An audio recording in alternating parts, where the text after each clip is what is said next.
स्थानिक स्वराज्य संस्थांच्या निवडणुकांचं बिगुल वाजलं। 246 नगर परिषदा, 42 नगर पंचायतींच्या निवडणुका जाहीर।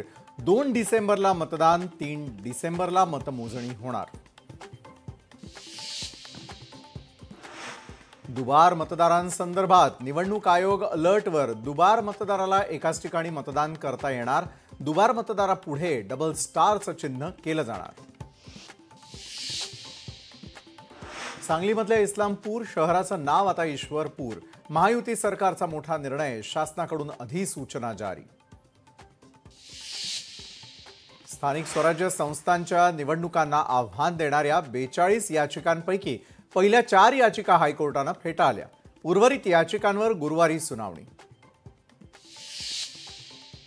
पैलवान सिकंदर शेखला जामीन मंजूर। गुर्जर टोळीशी संबंध आणि अवैध शस्त्र तस्करी केल्याच्या सिकंदरवरती आरोप। लोकशाही मराठीच्या बातमीचा पुण्यामध्ये दणका।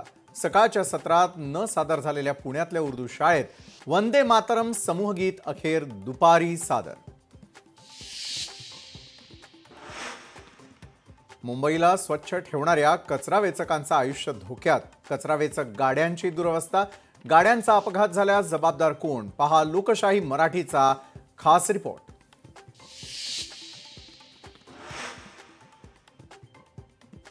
कचरा संकलनामध्ये घोटाळा। कागदावरती 3 वेळा कचरा संकलन दाखवून प्रत्यक्षात केवळ एकदा मुंबईत फिरले कचरा संकलकांची गाडी। लोकशाही मराठी ऐका, पहा, जागरूक रहा।